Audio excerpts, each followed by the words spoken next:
As Bernard mentioned this morning, our scheduled speaker, Richard Baraniuk, was not able to make it because of airline problems.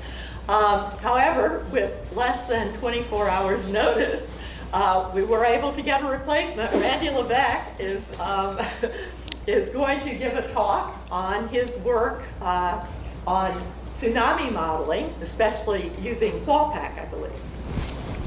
Randy. Thanks, Anne. Great, thanks. It's a pleasure to be here. Thanks for coming. And it's great to see so many people after so many years in some cases. I was really happy to have so many people come back and meeting some new people as well. So it's great to have a variety of people here at this conference.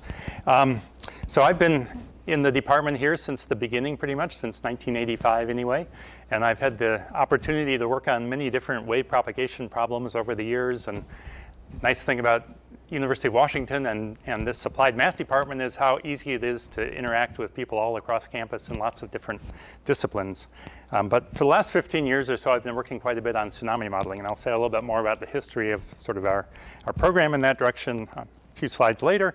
But what I want to talk about today is something we've been doing recently, so this is very much work in progress on looking at sort of coupling seismic wave propagation with hydroacoustic waves in the ocean and with the generation of tsunamis, and in relation in particular to tsunami early warning and trying to get information out as quickly as possible about potential tsunami when an earthquake happens. So I'll say more about that as we go along. If you're not familiar with subduction zone earthquakes, which are the big ones that cause the huge tsunamis, which we've had too many of in the last couple of decades, these are caused by locations around in particular around the Pacific Rim, but various other places too, where you have an oceanic plate that's subducting beneath a continental plate, and it doesn't slide smoothly. It sticks for decades at a time, and stress builds up, and the plate, the continental plate, sort of gets bent upwards. This pointer doesn't work very well at all. I think I can use the mouse here. Yeah, so you get this sort of uplift of the continental plate typically, but then eventually enough stress builds up that you have slip along the interface between the plates, and then the continental plate typically goes back down. You could uplift offshore, which creates a disturbance of the sea surface, and that gives rise to the tsunami wave, and it can happen over a very large spatial extent and can be several meters of uplift or subsidence, and that gives a water wave that propagates across the ocean. It's basically a shallow water wave, even though we think the ocean is deep, but it's shallow compared to the wavelength of a tsunami, which can be 100 or up to 500 kilometers wavelength. And so shallow water equations, two-dimensional shallow water equations, are kind of the workhorse equations that we use for modeling tsunamis. And so the propagation speeds are the square root of GH, or H is the depth of the ocean at each point. And so that over the open ocean means it's propagating across the ocean at roughly the speed of a jet plane. As it comes in closer to the shore, it bunches up, it amplifies, and based on the geometry of the continental shelf, it can, of course, give much higher run-up onshore than what you see out in the open ocean. So we worry about this here in Seattle because we live on the Cascadia subduction zone, which runs from Northern California all the way up to Vancouver Island, more than 1,000 kilometers long. And when I moved here back in '85, it was thought in those days that this subduction zone was not active compared to most of the other ones around the Pacific. There hadn't been much at all in the way of earthquakes, and there still aren't very frequent earthquakes at all on this subduction zone compared to others.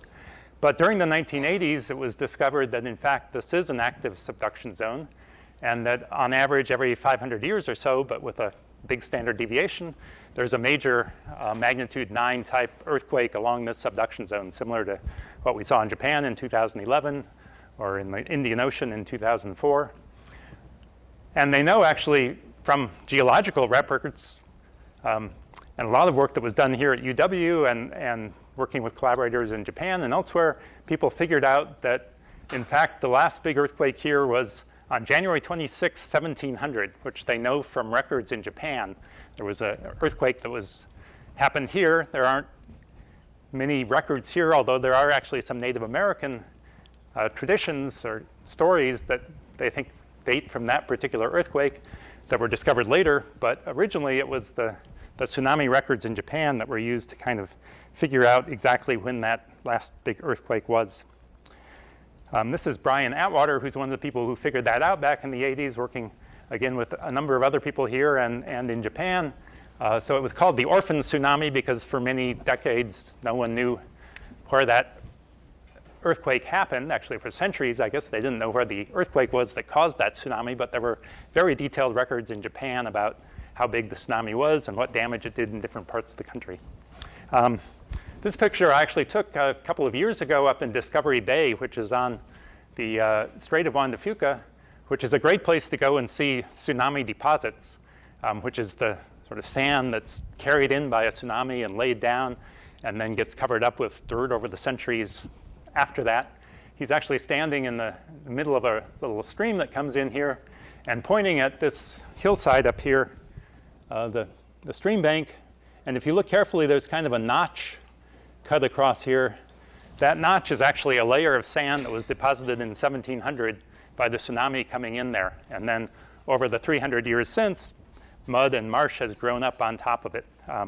It looks like a notch because the sand gets washed away by high tide and storms more quickly than the mud that's on either side of it. So you get that notch.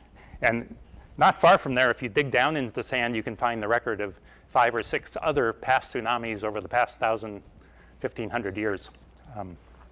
And other places along the coast, they can find records of something like 20 major tsunamis over the past 10,000 years. So that's where they come up with this figure of roughly once every 500 years, but there's been a lot of variation in how long between events.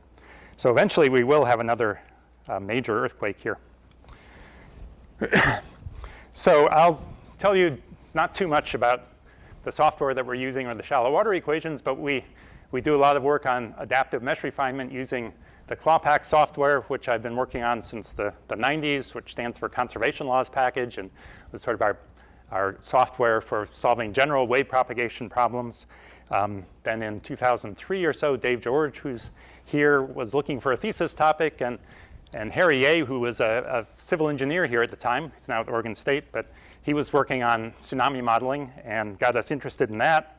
And that was just before the 2004 Indian Ocean tsunami. So since then, we've really put a lot of effort into tsunami modeling and various projects here in Washington State in particular.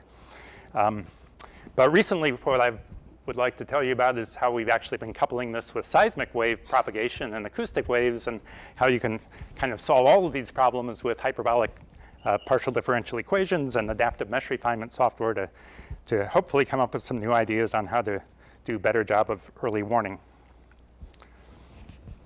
So there's lots of people. I can't mention everybody, but the ClawPack development team, there's dozens of people who've contributed to it, including lots of students and alumni of this department. Also Marcia Berger, who's at NYU, who I've been working with since grad school days, has kind of done a lot of the adaptive mesh refinement part. Kyle Manley works a lot on storm surge modeling now, a former student. Dave George, I mentioned, got started with the tsunami modeling, now works at Cascades Volcano Observatory on debris flow and landslide type things. So there's lots of sort of different directions that this project has gone in. Chris Vogel was a postdoc here for a few years now at Lawrence Livermore. He and I started working on some of the seismic and coupled seismic hydroacoustic modeling. A number of other people have been involved, and we've had funding from lots of sources. So the shallow water equations I mentioned is kind of our workhorse set of equations. So in 2 space dimensions, it's equations for the depth h and the momentum hu and hv in 2 horizontal directions that are sort of depth averaged momenta. If you ignore the right-hand side or set it to 0, you'd have conservation laws for conservation of mass and momentum of the water. The right-hand side is the bathymetry or underwater topography, capital B. The gradient of that comes in as a forcing term in the momentum equations. And on the left-hand side, inside the flux terms here, there's a 1/2 GH squared, which is the hydrostatic pressure of water, which is one component, the main component of the pressure that we look at here. So we have these equations. There's a number of interesting sort of numerical issues that come up when you try to solve these equations accurately in the context of of tsunami modeling, where we're maybe solving over the scale of the whole ocean and then need to zoom down to the 10-meter resolution to look at inundation in a particular bay. I'm not going to go into any of those numerical issues, but we basically use a Cartesian grid and latitude, longitude coordinates, but every grid cell can be either wet or dry. So when H is 0, it's a dry cell. When H is greater than 0, it's wet. And the shoreline is handled by basically the interface between wet and dry cells, which can change dynamically with time as the water inundates onshore or retreats offshore.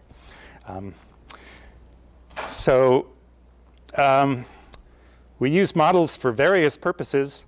As I mentioned, there's a lot of work going on here at UW and elsewhere on looking at tsunami deposits and other geological evidence of past tsunamis. So one thing they're very interested in is sort of figuring out if they could find sand a certain distance in from shore in different places, what size event did that correspond to, trying to sort of correlate what's found on shore with possible tsunami sources. So we've been working on some of those things. We do a lot of work with the State of Washington Emergency Management Division and Department of Natural Resources on hazard mapping and developing inundation maps, and also looking at some areas along the coast where there's not time to evacuate to high ground. They're looking at building structures that are strong enough to withstand an earthquake and tall enough to be a refuge during a tsunami.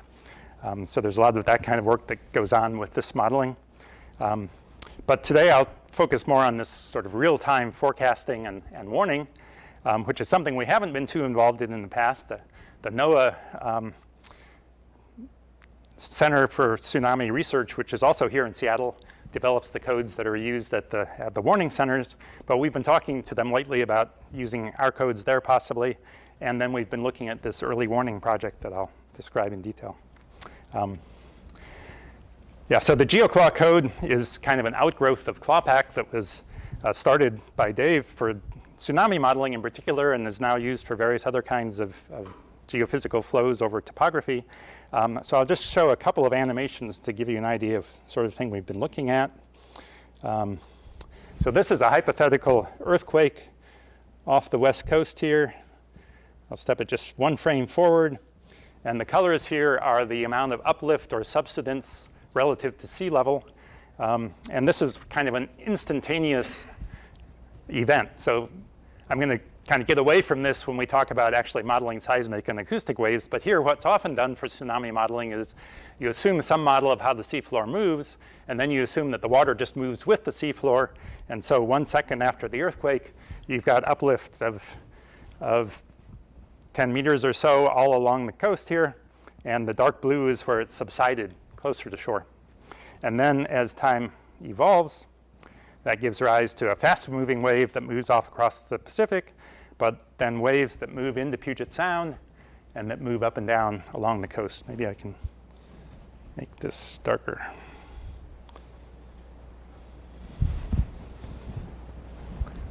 Is that better? Yeah, so I can play that again, but what you see is that within about 20 minutes, very large waves are hitting the coast, 10 to 15 meters high, right along the coast. And then over the course of several hours, not only do you get waves moving into the sound, but also these sort of waves, edge waves that are trapped along the coast because of the shallower continental shelf that propagate for many hours thereafter. Let me show you one more fine scale simulation. So up here on the Strait of Juan de Fuca is Port Angeles. If we look at Port Angeles, the downtown area is along here, and then there's fairly high cliffs here with much of the city protected, but the part of the main downtown is right on the coast. There's also Eddy's Hook here, which is big enough that there's a large Coast Guard station out here where several hundred people work. So there's a lot of concern about not only how big is the tsunami, but also what sort of currents are generated in harbors. So the black dots that are in this simulation represent boats you could think of, or particles that are being carried along with the flow. And I can't compete with Peter's beautiful vortices this morning, but you definitely get some very scary vortices that are generated at the tip of this hook as the water goes back and forth up and down the strait. This is actually showing the water fluid velocity in colors here, and then the particles being tracked. And so in this case, the tsunami, it's flooding much of this downtown area, but it's also, as you can see, it's generating very strong currents that can be extremely dangerous. So one thing we've been looking at quite a bit lately is some of these maritime hazards.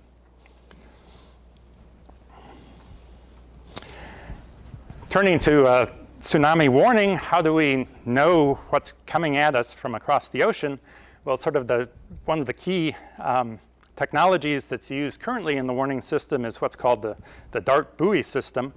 DART stands for Deep Ocean Assessment and Reporting of Tsunamis, and the buoy is floating, of course, but the instrument is really on the ocean floor. It's a pressure sensor that can sense the pressure of water on top of it accurately enough that it can measure the rise and fall of the surface as a tsunami goes by.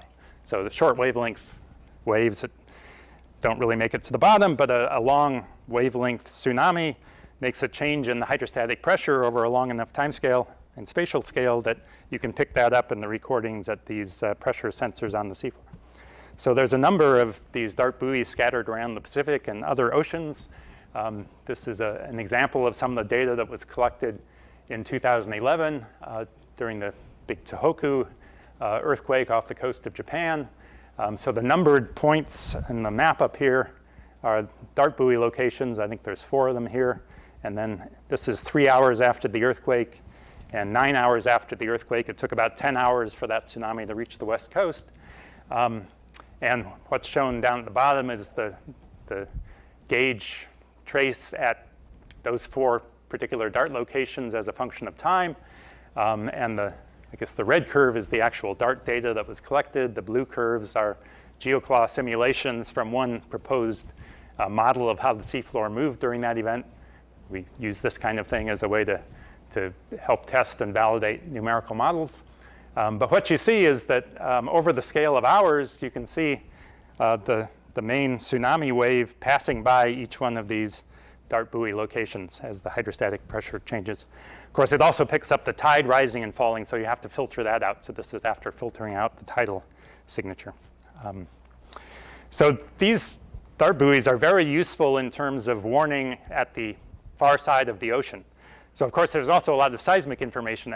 As the earthquake is happening, it's generating seismic waves that are picked up at seismometers, and within seconds of the start of an earthquake, they have some idea of where an earthquake is located and how big it is. Of course, the earthquake may go on for minutes.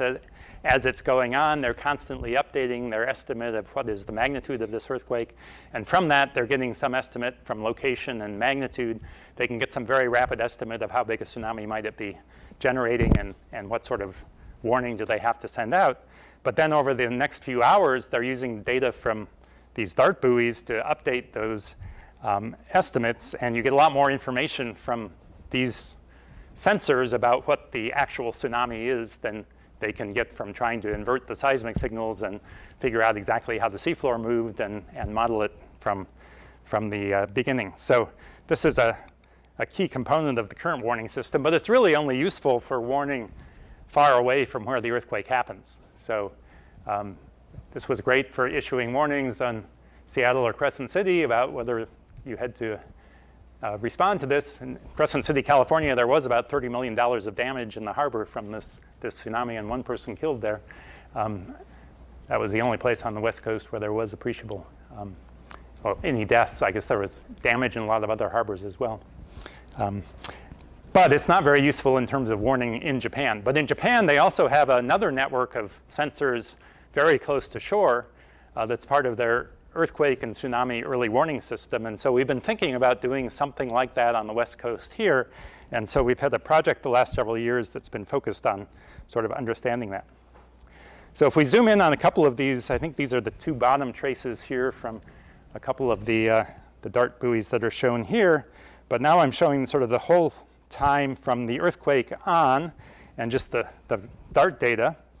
And this is actually without detiding, so you can actually see the tide changing in here as well. But you also see that before the tsunami arrives, there's a lot of noise that arrives much more quickly. And that's basically the acoustic waves propagating through the water, which travel much faster than the tsunami does, and the seismic waves propagating through the earth, which are faster still.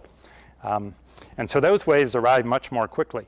So for these dart buoys, that's not really an issue. By the time the tsunami arrives, those have died out and don't cause any problems. But if you have sensors very close to where the earthquake is happening, then you have these acoustic and seismic waves arriving much more quickly than any changes in hydrostatic pressure.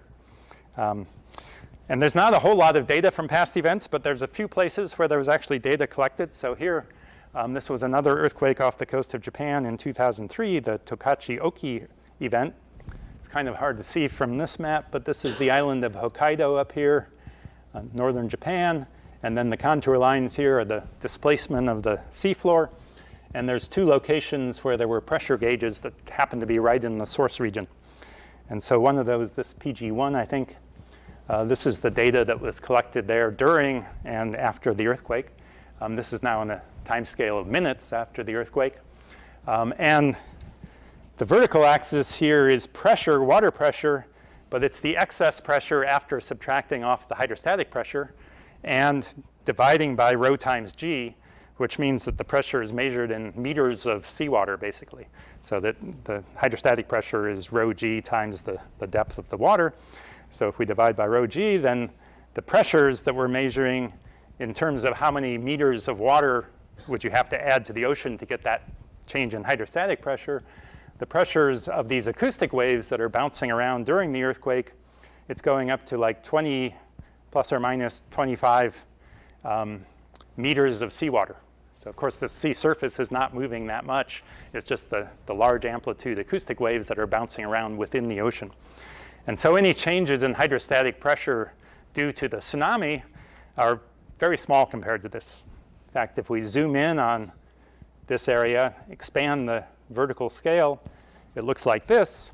And so it's basically constant until the earthquake starts, and then there's all this high frequency, loud acoustic noise. And then eventually, after about 20, 30 minutes, it settles down as all the acoustic waves propagate away. And what you see in the end is a drop in hydrostatic pressure.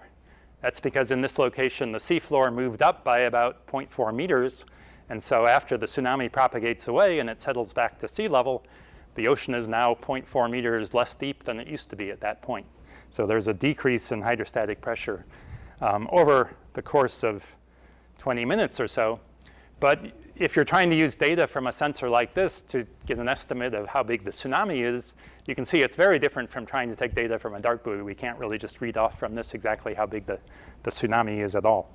So we've been looking at trying to do numerical modeling of the acoustic waves in the water coupled with the motion of the seafloor and the surface to get a better handle on how you would interpret these results and to what extent you can use them. This is from that same data, but just looked at in a different way. As a function of time, they do a sort of a frequency analysis of, if you look at this, there's lots of high frequency noise, obviously. It turns out the dominant sort of high frequency that you get at longer times, what you see over here for longer times, where it's redder, is this fundamental acoustic mode of the ocean, which is determined by the time it takes an acoustic wave to move from the seafloor to the surface. If you call that time capital T, then it turns out that there's a fundamental, waves that bounce up and down have a fundamental period of 4 times T, and so a frequency that's 1 over that. And so the frequency that's seen here, this particular sensor was in about 2,300 meters of water, and so that fundamental frequency is about 6 seconds. It takes about 1.5 seconds for sound to travel from the bottom to the surface. So this characteristic frequency is about 0.16 hertz. So that kind of matches well with the idea that it's basically these sound waves that get trapped and are bouncing up and down that you see long after everything else has radiated away.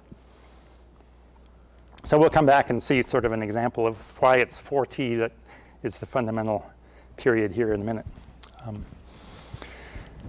This is another hypothetical Cascadia subduction zone earthquake. The one I showed before is what we call the L1 event. It's from a set of sort of t-shirt size earthquakes, small, medium, large, extra large, that were developed by a group of seismologists in Oregon for doing some tsunami modeling project. But there were only like 15 in that set. So more recently, we've been looking at how would we generate random earthquakes that have certain spatial distribution properties using a Carhune-Leuve expansion to do sort of spatially random fields that have a desired correlation length. And so you can come up with a way to generate as many random earthquakes as you want that have the sort of spatial characteristics that the seismologists say are reasonable.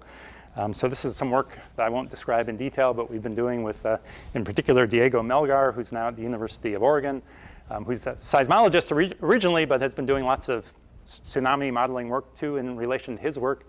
And he generated 1,300 random earthquakes in this paper cited down here.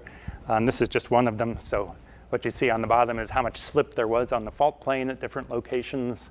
The fault plane being the surface between the two continental plates. And then he was also looking at time-dependent ruptures. So I mentioned we sort of often assume instantaneous uplift of the seafloor. He was looking at the case where the rupture started at some epicenter and then spread out. So this is what that simulation looks like at 1 minute and 2 minutes after the earthquake started. That earthquake went on for several minutes. And the numbers here are the locations of the existing dart buoys that are closest to our coast.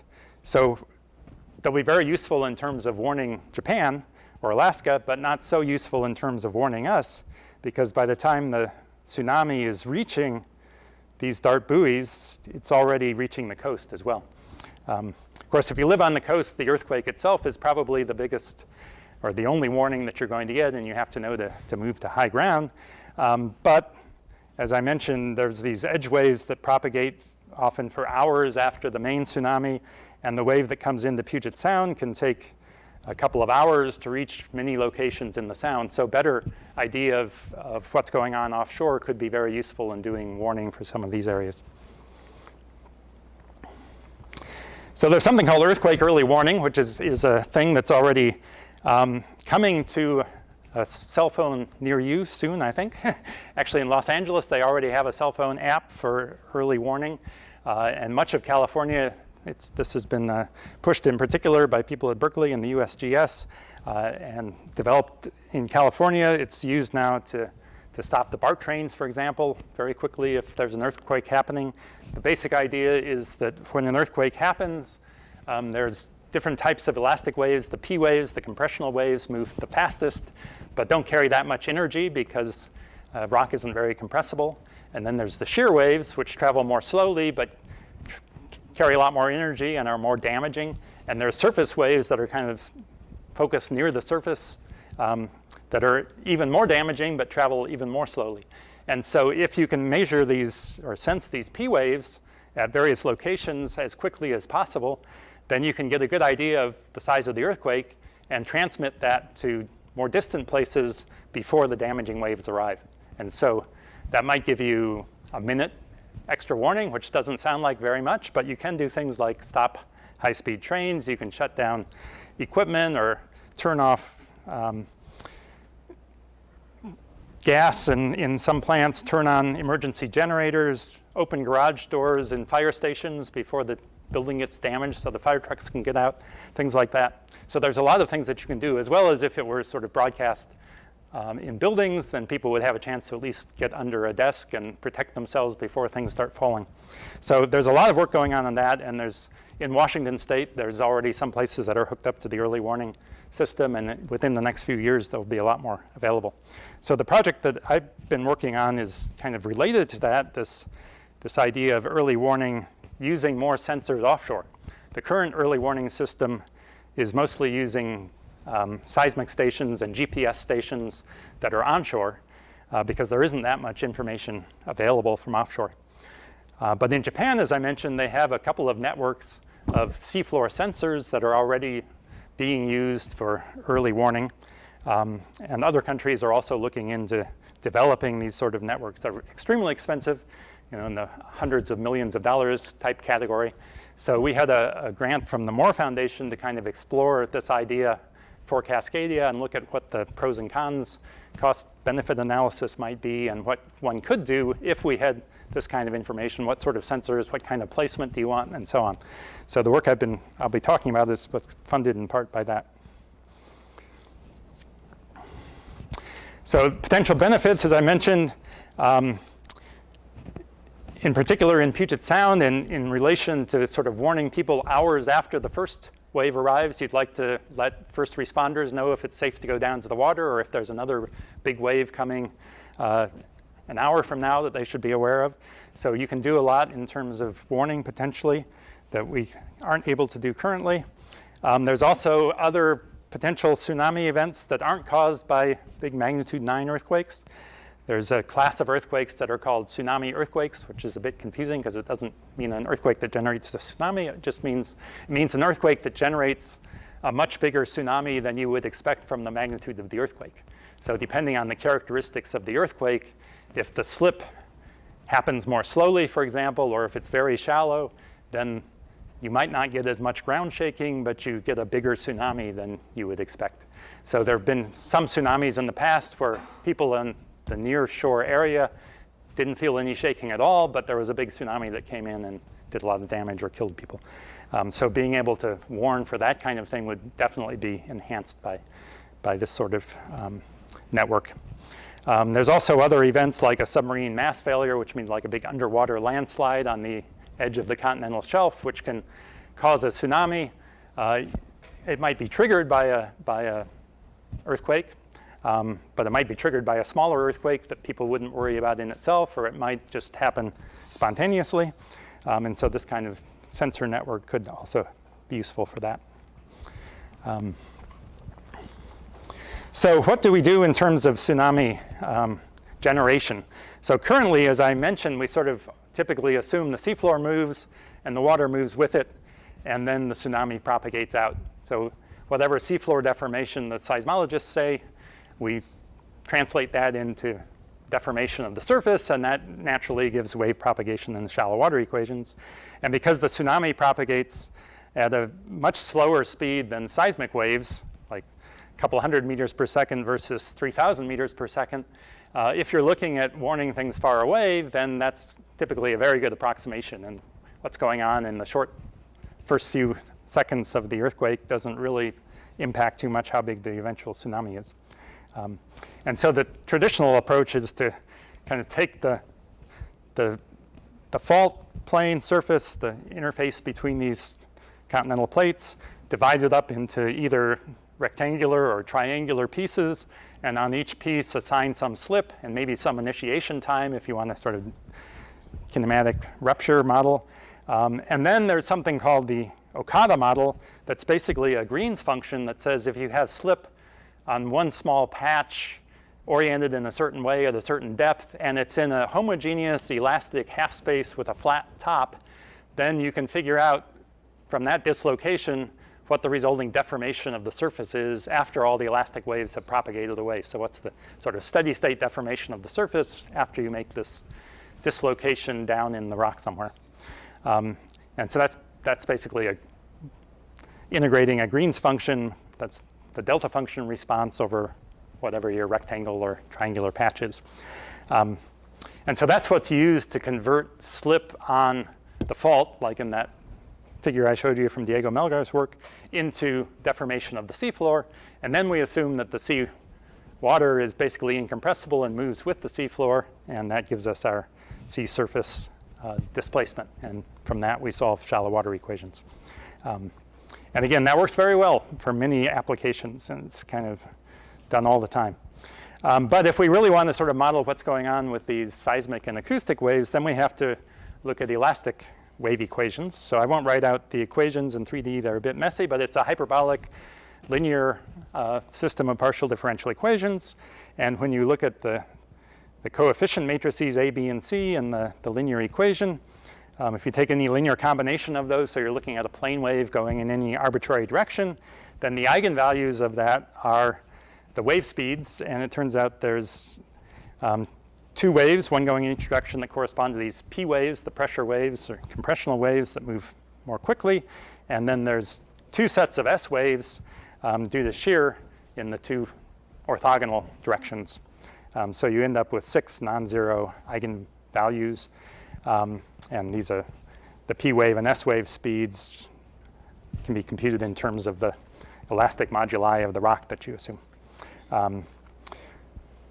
So if you're not familiar with elastic waves, the P waves, if you time is going upwards here. So if you take a bar and you push on the left end, then you get a compressional wave that moves to the right at speed c sub p. If you instead sort of displace the left side upwards and pull it back down again, then you get this sort of shear wave, which also propagates to the right but has a slower wave speed. And in 3D, there'd be another shear wave in the third direction. And this example isn't an earthquake example, but it shows our adaptive mesh refinement nicely, so I thought I'd throw it in. This is a model of another application of seismic modeling where you do seismic imaging. You thump the surface of the Earth, you send out acoustic or elastic waves, you measure what gets reflected back from interfaces, like the interfaces in this test problem, and from that you try to solve the inverse problem of figuring out where those interfaces are. So in oil exploration, they do this kind of thing all the time, where they're going out and trying to do seismic imaging of the Earth to figure out where there are structures that might be good places to drill for oil, for example. So if we thump the top surface, then we get these waves that move out. And then when they hit the interface, you get reflection of the waves. And what I'm showing here is a very coarse grid where nothing's happening. And then we have a finer grid where it's refined by a factor of 4 in this region. And then 2 more levels of even finer grids where I didn't draw the grid lines that really sort of focus on the regions where the waves actually are, so that you're really concentrating your computational effort on the interesting part of the solution. And also from this, you see interesting things. So what's plotted here is in red is the divergence of the velocity field, which gives you an idea of where things are compressing or expanding. So that shows where the P waves are, basically. And then in blue is the curl of the velocity field, which it turns out shows you where there's shear going on. So those are the S waves that are traveling more slowly. But then you see, because we have a free surface at the top, there's also these sort of waves that are generated as the P wave moves along, but that are really more like S waves propagating into the water, or into the ground in this case. And then you see these much slower moving surface waves that are really kind of a mixture of red and blue Rayleigh waves and things that are concentrated at the surface, so at later times. And another thing you see is that when you get reflection at these, or the wave passing through these interfaces, this was a P wave hitting the interface, but you get a transmitted P wave and S wave and reflected P wave and S wave, so you get the sort of mode conversion that goes on at interfaces. So we're using seismic equations to model earthquakes using basically this approach. And this is only in 2D, and mostly we've been doing sort of 2D vertical cross sections, but in principle this works in 3D. We've done some work in 3D as well. What we're not trying to model is the rupture process of the earthquake itself. So there are other groups that try to model the buildup of stress at the fault plane, and how does that stress eventually lead to a rupture, and then how does that rupture propagate? That's a very hard sort of dynamic problem that couples the elasticity on either side of the rupture with fracture mechanics and various friction forces that are taking place at the rupture surface. So we're not looking at that part of the problem. There are other groups that have even coupled that in also with tsunami modeling even, but we haven't gotten to that yet. So we're assuming we know what the slip is on some given fault surface, and then we're looking at modeling the seismic waves that arise from that, but then we're also coupling it into an ocean that's sitting on top of the ground. So the acoustic or the elastic waves in the ground, when they hit the interface between the ground and the water, well, for us, that's just like the interfaces we were looking at a moment ago, except that in the water, the shear modulus is 0. Water doesn't support shear waves. You still have compressional waves, you still have P waves, but no shear waves. And you can model that with the elasticity equations simply by setting the shear modulus to 0. So we have interfaces where we have full elastic equations on one side, the same equations, but with shear modulus 0 on the other side. And then we want to also model the generation of the tsunami. That comes about from the fact that the surface is moving, and there's this gravitational force that's eventually giving rise to the gravitational waves that propagate at much slower speeds than either the acoustic or the seismic waves, and are basically what gets modeled in shallow water equations. So to give you an idea of sort of what happens when there's slip on a fault plane, this is a pure pure homogeneous rock problem with a black curve here that you should think of as a cross-section of one of these faults. And we're going to assume there's some slip going on over some short time period where the upper surface is moving to the left and the lower surface to the right. And again, red is, well, yeah, this is different from the previous one here. Red is compression and blue is tension. And we're just looking at sort of where we get waves propagating the initial set of waves. So as you get from this motion, initially you get compression in the top left and the bottom right, and expansion at the other two sides. And then as time evolves, that gives rise to waves that propagate outwards. This was in just a homogeneous space, no boundary conditions. If we make it a little more realistic, we put that under maybe 20 kilometers under the surface, so that when the waves hit the surface, they start to move the surface. So this is the same sort of simulation we just saw, but with a free surface at the top boundary. And what we're looking at here is a zoom of the displacement of that top boundary as the blue curve. And the red curve, the red dashed line, is the solution of this Okada model that I mentioned before, where you don't model the seismic waves at all. You just say, we have some constant displacement along this fault. How much does the surface deform at long time after all the elastic waves have propagated out? So what we'd like to see, and what we were testing here, was that as time evolves, although we're propagating these elastic waves, eventually the surface deformation should settle down to this red curve. So what you see is that you get sort of a pretty strong reflection off of the surface, and you get these surface waves that move away, but eventually, after 70 seconds or so, the top surface has basically settled down to this Okada solution. And then we can add a layer of water on top of that, as I mentioned, with a shear modulus 0. And we can add gravity in the water layer so that we can also couple this with the generation of gravity waves. And then you get something like this. So here there's a thin layer of water that you can barely see here, because this is in meters, and the water layer was only like 4,000 meters or something, the depth of the ocean. And now what we're seeing, this is still the Okada solution, but there's now two other curves that will evolve here. One is how the seafloor is moving, the black one, I guess, it says ground, and the other is how the water surface is moving up above it. So the seafloor starts moving initially, but then it takes several seconds for that sound wave to reach the surface. So the water surface hasn't started moving at all yet. But after 8 seconds, here this was a fairly impulsive start, a large acceleration. And so when that wave hits the top surface of the water, it's like a free boundary where it actually goes up about twice as high as the displacements you're seeing inside. So the water surface bounces up and then comes back down again.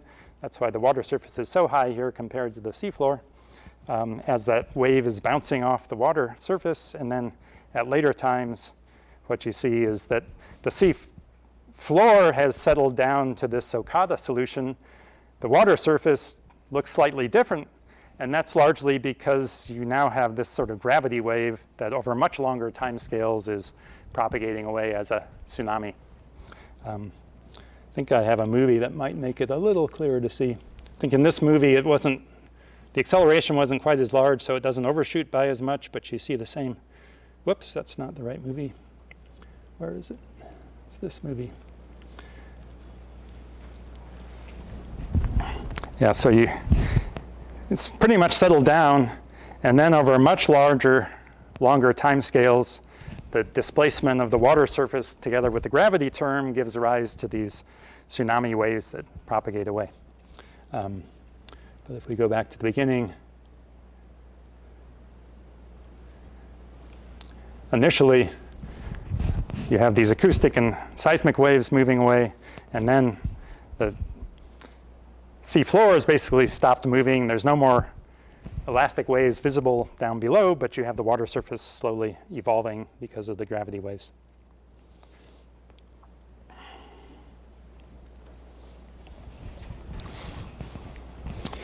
Yeah, so if we're trying to sort of model things now in terms of how that seafloor motion actually leads to tsunami generation, then there's several different timescales. So maybe start at the bottom at the sort of the longest time scale, the fact that the sea surface is displaced gives rise to these gravity waves, the tsunami that's propagating away at, maybe a couple hundred meters per second at the fastest out in the deep ocean.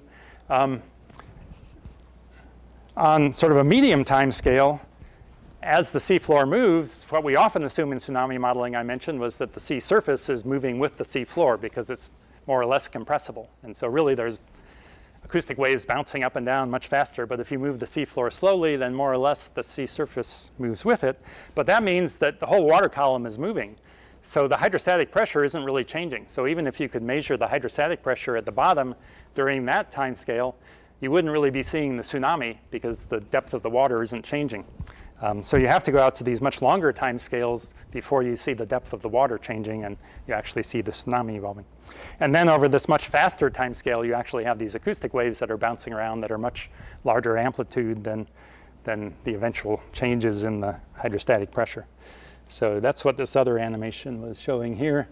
This is a 2D vertical cross-section solving the acoustics equations basically with a displacement of the bottom surface that was, I think, a Gaussian sort of centered over on the left here.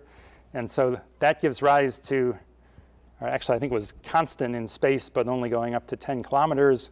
And that gives rise to this wave that sort of moves up and down. If you play it, you get these sort of acoustic waves that bounce up and down at the sound speed of seawater. And so it's those waves constantly bouncing off the top surface that are slowly moving the top surface and giving rise to the displacement that eventually moves away as a tsunami. So to do that kind of modeling, we're solving, the simulation I just showed you was in 2 dimensions, but an even simpler case would be 1 dimension where we just look at Z as being the depth, and we look at acoustic waves that are moving up and down in a column of water, and the water is slightly compressible, so you can model it with compressible fluid equations in 1 space dimension with an equation of state, the pressure as a function of density that's related to, well, the hydrostatic pressure, the sort of background hydrostatic pressure, plus a variation that comes from what's called the Tate equation of state, which is often used for water, for example. And so that gives you a reasonable model for nonlinear waves propagating in water. For our case, we really only need the linearized version. So if you linearize about the background hydrostatic pressure, then you end up with these equations, and the right-hand side here involves density variations that are also very small, so you can basically set that to 0, where this P tilde is sort of your variation in pressure from the background hydrostatic pressure. And if you put 0 on the right-hand side, then you may recognize this as just 1-dimensional acoustics equations for pressure and velocity. It's a hyperbolic system where the eigenvalues are plus and minus the square root of k over rho, or k0 over rho 0, the background bulk modulus and density, and that gives you about 1,500 meters per second for the wave speed in fluid. And then we solve it with boundary conditions at the bottom where, in this example, we're prescribing how it moves, or it might be coupled to a full elastic simulation for how the bottom is moving from an earthquake. And at the top surface, the way gravity comes in, since we've dropped the right-hand side here, looks like gravity doesn't come in at all anymore, but it comes into the top boundary condition, because if the top boundary is displaced, then there's some excess water there. Whatever the depth is of that times rho times g gives you the sort of excess pressure that's being imposed at the bottom. So that's our boundary condition, where we get that sort of displacement by integrating the vertical velocity in time. Very quick overview, but here's a kind of busy picture that's supposed to illustrate what happens. So this, where it says ocean here, this is supposed to be sort of a 1-dimensional ocean where time is now going to the right. This is the bottom, this is the top. And what's shown here is a displacement of the bottom where I started the bottom moving at constant velocity, at constant velocity at some time, and then stopped it at some later time. So the bottom is moving upward at some constant velocity for some fixed amount of time. And what happens when you do that is that when you start moving the bottom, that instantaneous acceleration generates a a discontinuity that propagates in the acoustics equations that you can work out. It's moving at the speed of sound in water. And it takes some time to reach the surface. And so this time capital T is when that wave first hits the surface and bounces and goes back down to the bottom, bounces again, back up at time 3t, back down at time 4t. And so it takes some time before the top starts moving. For this simple case, you can work out exactly what the velocities are with these boundary conditions. And it turns out the top surface starts out flat and not moving. Then once this wave bounces, it starts moving, and it starts moving at twice the velocity the bottom was moving. But it only moves for half of a cycle here before the next bounce brings it back to stationary. So it moves in sort of fits and starts, but it moves at twice the velocity of the bottom for half of the time. And so the motion of the top surface sort of tracks the bottom surface, but it's mediated by these acoustic waves bouncing up and down. And if you look at the pressure at the bottom, for example, you can work out behind each of these waves, after each reflection, what's the pressure. And the initial pressure goes up behind this first wave, then goes back down after the first reflection, back up again, and so on. So if you look at this bottom picture, you can see this period of 4 times t. So t is the one-way travel time of an acoustic wave. 4 times that is the wavelength of this fundamental mode that's bouncing up and down between the seafloor and the sea surface, basically. And then since I impulsively stopped it at some time, there's another wave that's generated here, but I judiciously stopped it at a time when there was a wave bouncing, so those two lie on top of each other. But more generally, you'd have something more complicated going on after that. But in this particular case, although the bottom stopped moving, the top keeps oscillating up and down as these waves continue to bounce. And the bottom pressure continues oscillating forever in this 1D case without any diffusion.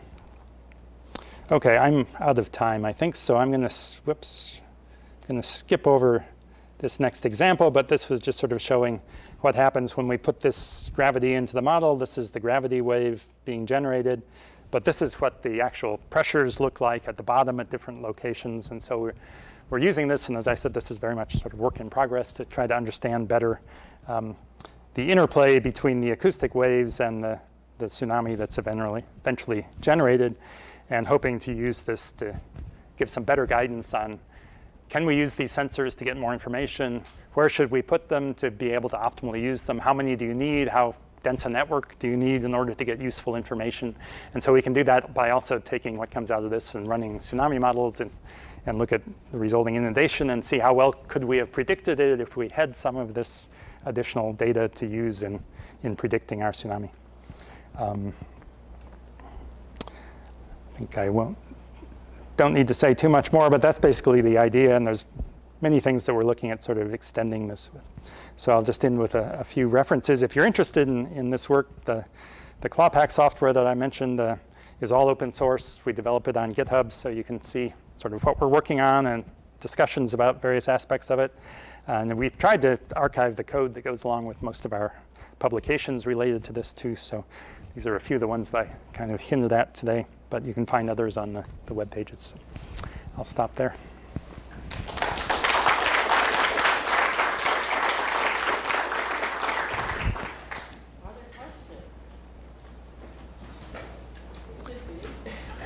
Happy to answer questions.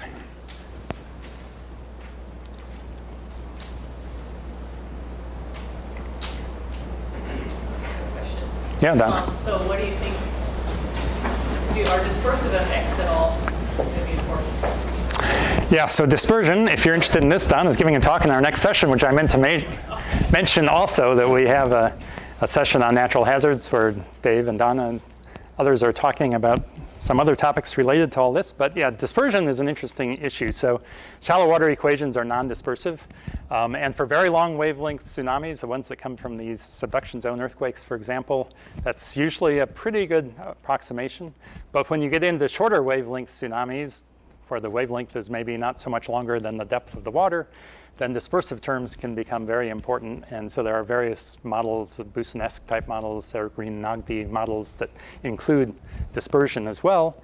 And We've been looking, in particular with Marcia Berger, I've been looking at asteroid impact tsunamis lately, which tend to have much shorter wavelength, but also landslide generated tsunamis, or if there was a collapse of the continental shelf that gave a big offshore tsunami, those tend to have much shorter wavelength, and so Boussinesq type equations are often used instead of shallow water equations. So they're still two-dimensional, but they're more difficult to solve because they have higher order derivatives, so you can't use the nice explicit methods that we use that make adaptive mesh refinement in particular quite easy. When you get into dispersive terms, you need implicit solvers and more complicated software in order to do adaptive mesh refinement, for example. So we don't have all of that working quite yet, but there are definitely many applications where that's useful and important. For sort of these near field warning problems, I don't know that it's going to be so important in this particular work, but there's lots of other projects where I'm hoping to be able to use that eventually. Other questions? All right, well, thanks again, Ray. Okay, thank you.